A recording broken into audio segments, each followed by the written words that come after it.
it may be the impurity itself.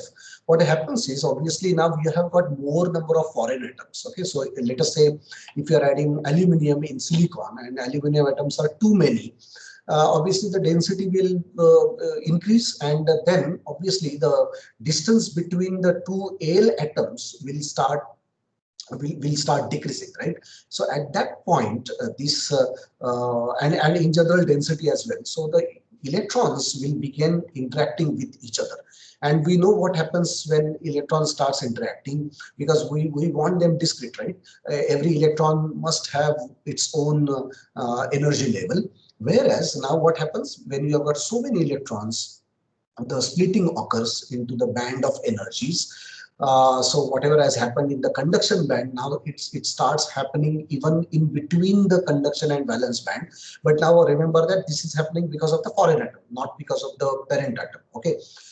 So the point is, let us say if the donor concentration goes on increasing, then the band of donor states, it will start overlapping the conduction band. So you can see here that the field states are increasing, and then the overlap starts occurring, and this is because of this is equal to the effective density of states in the conduction band.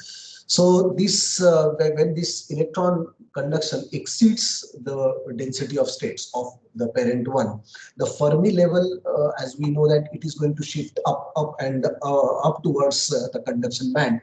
Now your concentration is so high that the Fermi level is now into the conduction band. Okay, so this kind of semiconductor is known as the degenerate N type of N type semiconductor. N type because we are talking about the donor concentration. So here we are using one simple thing, that Fermi level intrinsically it has to be in the middle, but we know that whenever we dope with the say donor atoms, it is near to the conduction band. But now when we dope it too much, then this goes above. Okay, so obviously it becomes now more of a conductor, right? It's not even a semiconductor, right? Because Al is too much compared to the silicon, that moreover now it is aluminum. So that level we are talking about. So same logic you can apply with the p type, and then obviously the Fermi level will now lie below the valence level, or inside the valence band. So now this is the extreme concept, but what we have to use it for the compensated semiconductors. So now in compensated semiconductors, it has got both donors as well as acceptor impurity atoms in the same region. So now what happens is, of course, we will talk about it a bit later in the next chapter, to be precise. See, we have to form a PN junction, correct? Let us say just one example. So let us say this is P and this is N. Now, probably you and me has got idea that these P and N are like two braids, and then we stitch it together like a sandwich, and then we get the PN junction. But actually, it doesn't happens like that. We cannot produce PN junction, something like that. Rather, we will have either P type or we can have either N type. And then you are going to diffuse the opposite impurity over here. For example, acceptor impurity in N type. So now what happens? N type, it already has got electrons. But when you put acceptor impurities, now you have got the positive, that is holes as well. So that is what I mean when both the carriers are present in the same material. So obviously then it depends on what kind of it depends on what is the extent to which we are doping. So we can have obviously three cases: Na and Nd. These are the doping concentrations. We'll come to that nomenclature a bit later. So when Na is less than Nd, that it becomes N type compensated.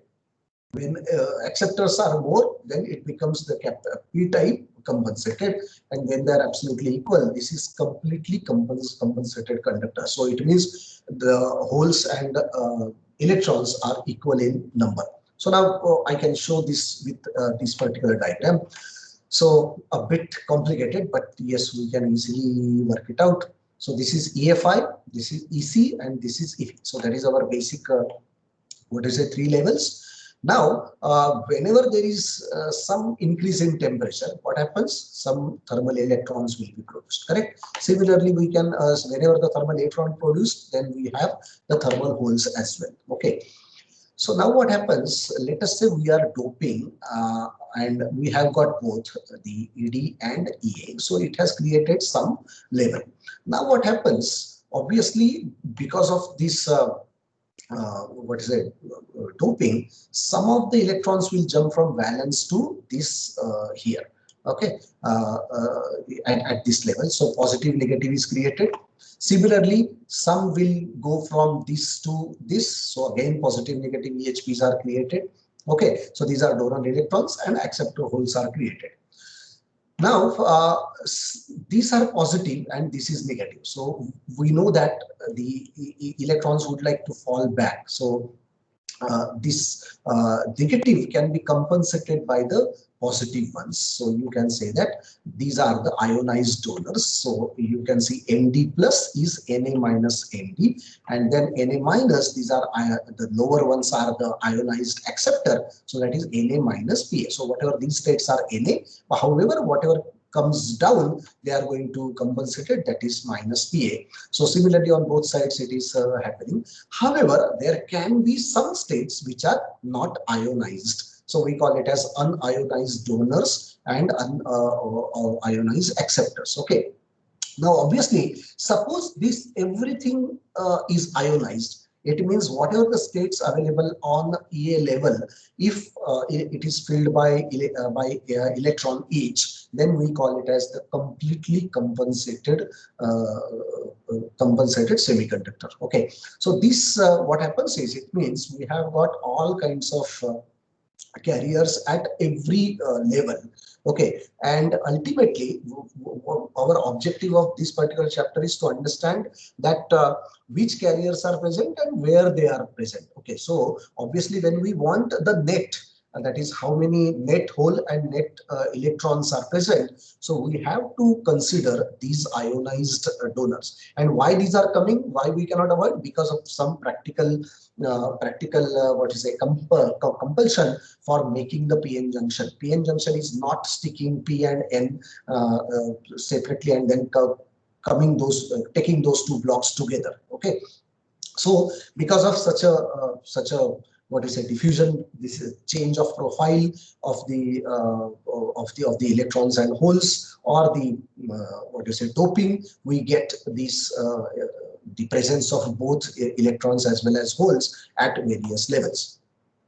So we have to find out what exactly happens at the equilibrium. So you can see that at charge neutrality, we have to equate negative and positive charges, right? So we have negative and then positive charges. And what the nomenclature, now you can see that there are a number of similar looking concentrations. So N0 P0, as it is 0, this is the thermal equilibrium of electron and holes. NdPd is the concentration of electrons in donor energy state, and similarly for acceptors. And this Nd plus, that is the excess amount, let us say that is the concentration of positively charged donor states, as we have said, Nd minus Nd and Na minus P. So this is what the equilibrium equation, what we can use for to find out the total number of electrons and holes which are present. Okay, so if we know one, we can find out the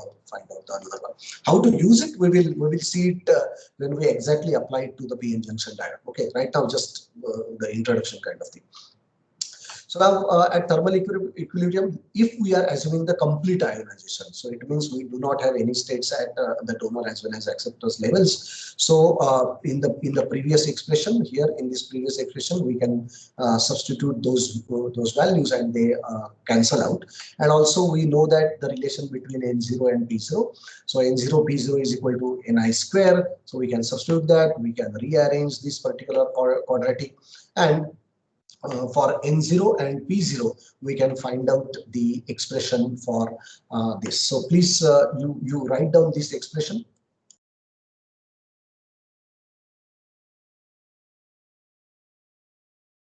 So you can see here the difference is in N0 expression it is Nd minus Na, and in P0 it is Na minus Nd.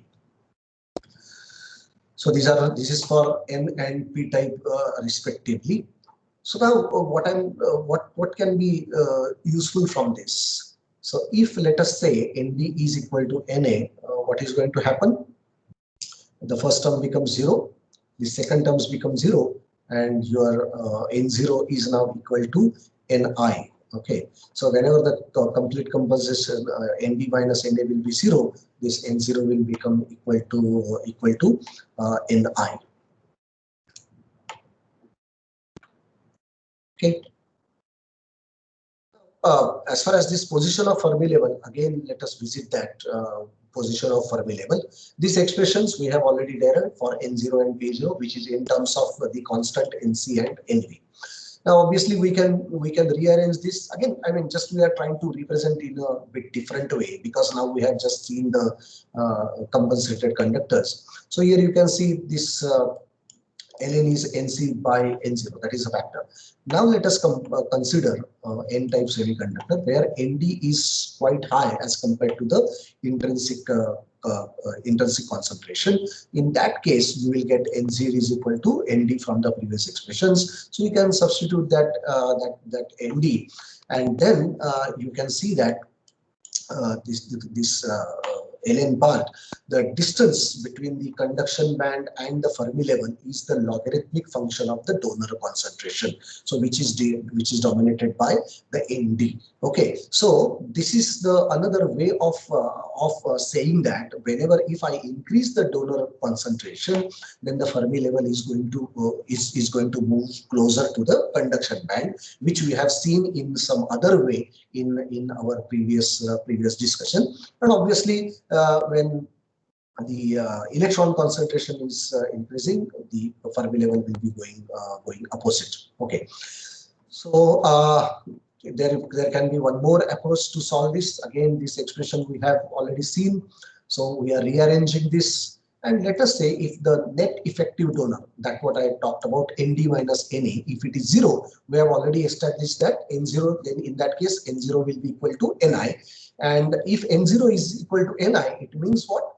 The our semiconductor is intrinsic semiconductor, or we can say that it is completely compensated semiconductor. So even though we have doped the semiconductor, but the doping is in both ways, so it nullifies each other, it cancels each other. So you can substitute these values, and then for p type this is what we get, and for so again with the same assumption, Na greater than Ni, what we get is Np Na, and we can prove the same thing about the Fermi level position, which we have described in the previous slide. The movement of Fermi level with respect to the intrinsic level, either towards conduction or towards valence band, depending upon what kind of doping we are using. So this particular slide is the conclusion of whatever we have talked about as far as the Fermi levels are concerned. So you can see here intrinsic, so everything is symmetric about this middle line, but whenever we start doping either N-type or P-type, depending upon the doping, either it will shift, either the Fermi level will shift up or a Fermi level will go down with respect to the intrinsic Fermi level. But as we know that these expressions contain the Nd, Na, and certain Nc, Nv, which are also dependent on the temperature as well. So we are going to see first this EF with respect to the doping concentration. So you can see here EC, EF, and the Na is now increasing. In the similar way, we can have Nd increasing on the x-axis. So respectively for N and P type. Okay, so what you can see here, if the doping is too low, this distance is too high for the holes. Okay, because now we're talking about Na. Now, if the doping is too high, that is about 10⁻²⁸, what happens? This distance is too low. So now this chart explains our another practical aspect or the optimization aspect we discussed during the recombination, that we cannot have too less number of dopant, or we cannot have too high value of that dopant. We need something in between, and that's why the best dopant for doping concentration for silicon would be somewhere around 10 raised to 16, 10 raised to 15 to 17. So best is 10 raised to 16. Okay, fine. As I said, this Fermi level definitely will depend upon the temperature as well, because this is the simplified chart. This one is the complex chart where it takes both into account. NDNA values are also there, but with respect to temperature as well. So earlier we have already seen, so now we can concentrate on temperature. So obviously for a particular fixed temperature, you can see that if you are increasing the concentration for a particular temperature, then you can see you will have more number of electrons or holes, right? So accordingly, it is going to shift. So you can see 10 raised to this doping is increasing in this way, and for if the temperature increases, the shift is upwards. Okay, so this is how the Fermi level is also going to affected by the temperature. So that's why, as there are too many parameters which depend on each other, the optimization becomes very difficult. And then later we will understand that it also depends on what is the device structure as well, and how the process are controlled at every step.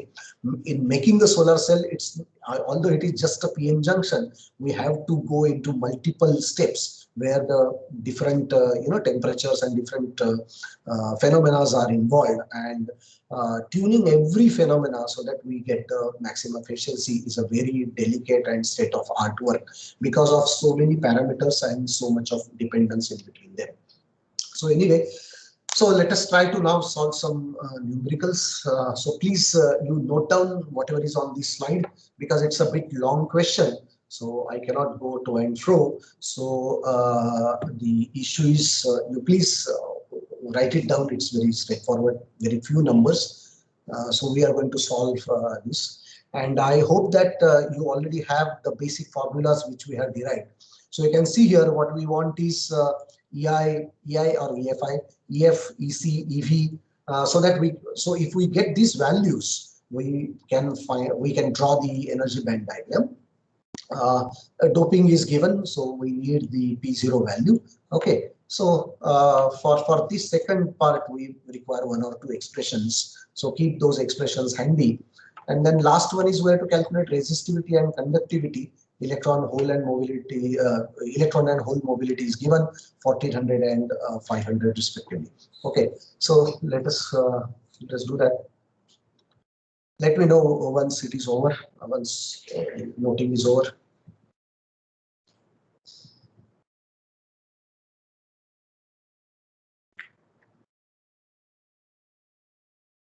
Yeah, Shivam Tripathi.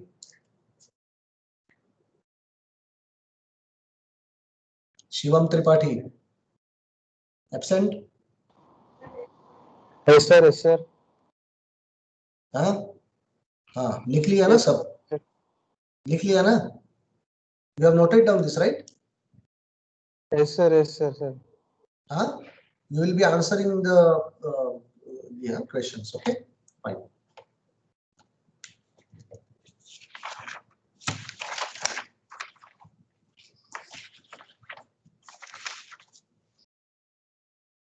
Okay. So I think first question is very straightforward. 1 into 10 raised to 16. The only formula you know that N0 P0 equal to Ni square, correct? So what we want is P0. Ni value is constant, 1.5 into 10 raised to 10. I mean, constant means we assume that value, right? So it is straightforward. So simply it is 1.5 square. So you don't even require calculator for this. I think we have solved this previously as well, right? So we get this 2.25. Dinkar Jena. Dinkar Jena. Absent. Nikhil Doke. Swagatika Dalpati. Yes, sir. Niharika Dalai, Yes, sir. Aishwarya Roy, Aishwarya Roy, Present, sir. Amresh Mishra, Yes, sir. धीरे भाई, स्नेहाशीष समल, स्नेहाशीष समल, अमन Verma, Yes, sir. Thumukunta Vidya. Yes, sir. Okay, fine. So yeah, what is the next part?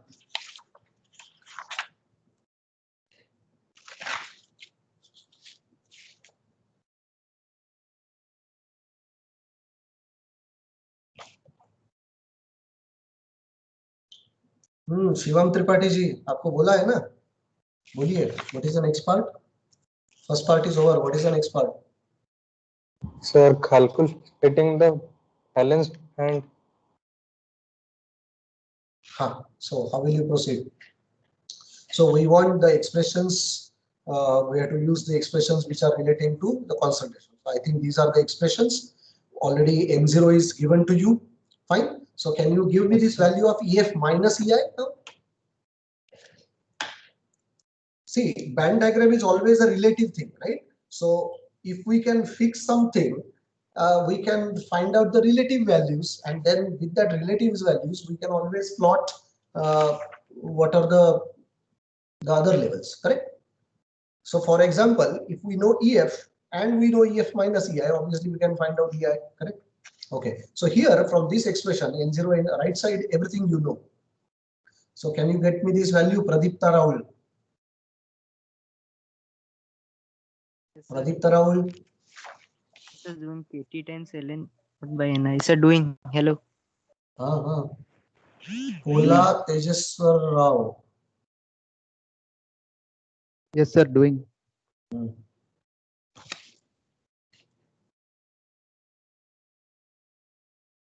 Shardul Venu.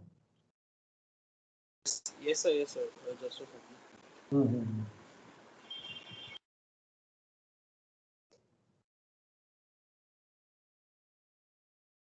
Akash Meena. Yes, sir. Yes, sir. Doing.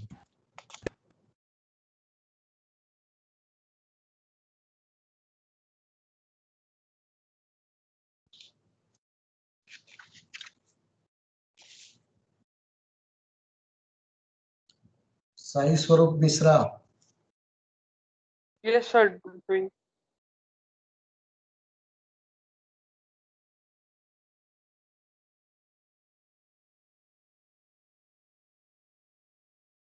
Abhishek Mehriya. Yes, sir, doing. क्या कर रहे हो? What are you doing exactly?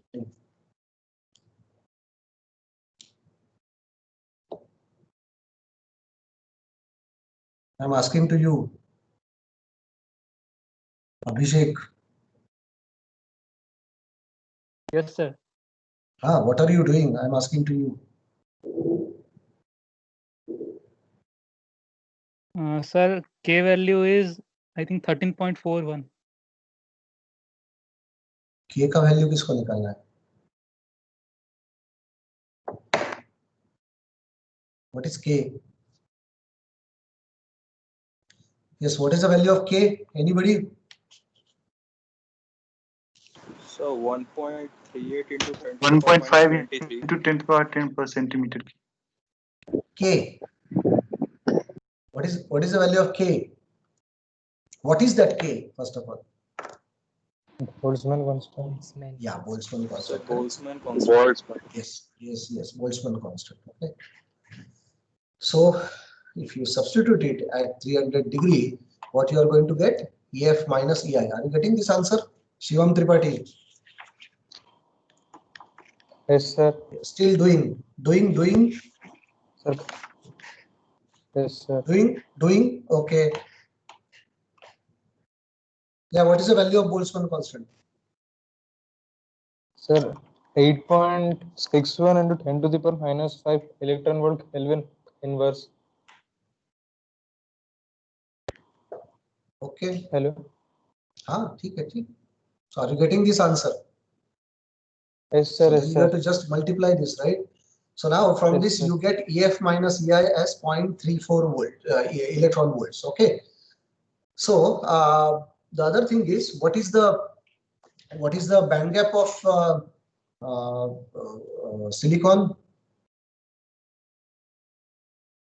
1.1. 1.1. Okay. So yeah, already fine. So for silicon at room temperature, we have got this EC minus EV as 1.1, 1.2, whatever you take, fine. Now intrinsic level, we already know that it should be in the mid of this 1.12 divided by 2. So if we have to plot this EI, it should be exactly in between. So roughly around 0.56.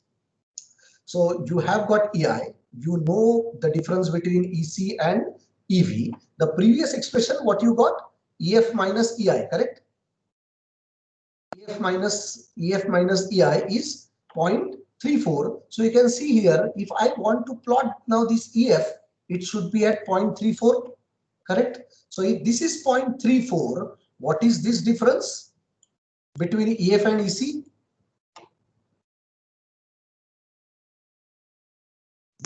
Is it 0.22? 0.22. Straightforward 0.22, right? Because this half part is 0.56. Fine. So it means that EC minus EI is EC minus EI becomes 0.56. So now with this relationship, you can also find out EC minus EF or EF minus EV, whatever you require. And this is how you draw the schematical diagram of this. So you know the positions of each and every level with respect to the EV. So one just value and the rest of the values you already know because you know the band gap of the silicon. Okay. So can somebody tell me what was the third question? Aditya Kumar, can you tell me what was the third question? Yes, sir. Yeah. Please help us. Help everybody. Sriya Aishwarya. Yes, sir. So third question. So some conductivity and resistivity, what do you want to calculate? Yes, right. So I think this is the formula we have. So you know the conductivity, and once we get conductivity, 1 by conductivity will be the resistivity, correct? So you can substitute the values. Q value is common. Q value is known, that is the charge of electrons. N0, P0 is given from the first expression. Mu N and mu P are given in the third. Whether it was 1600 or 1400, is this value correct? What was the value I gave? 1400. 1400 and 1400. 500. Fine. Fine. So this whatever is correct, right? I thought it's 1600. Anyway, so what is the answer?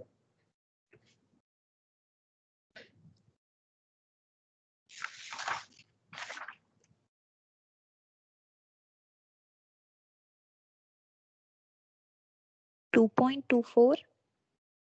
2.24. What is the unit? N0 P0 is there.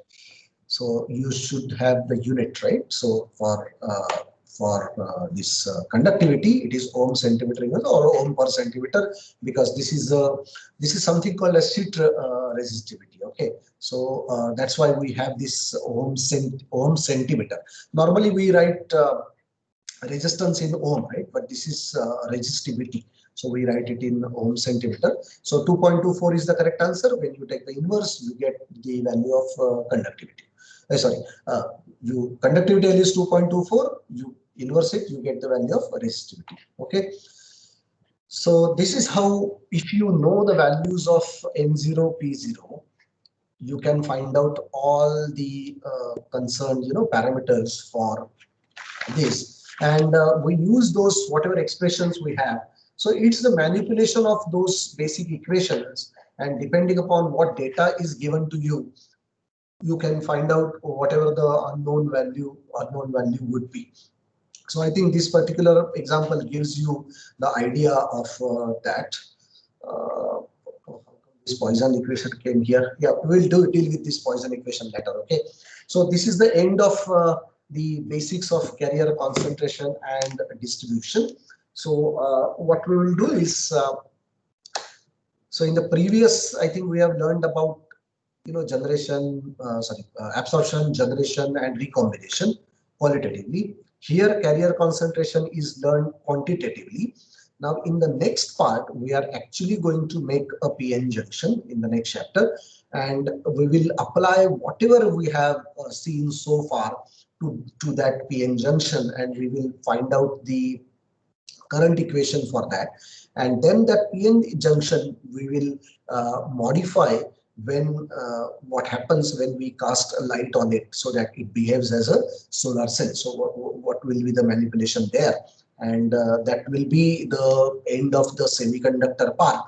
And once we make the PN junction, then we will go again back to the practical aspects of the solar cell, how exactly the solar cell is made, because there are so many other things to do, and why to do that, how to optimize the things, what are the different processes. Okay, so these all middle chapter, 2 chapters are kind of theoretical, and later we will move back to the practical aspects. Okay, so yeah, we finished quite early, as earlier than expected. Anyway, good for you people.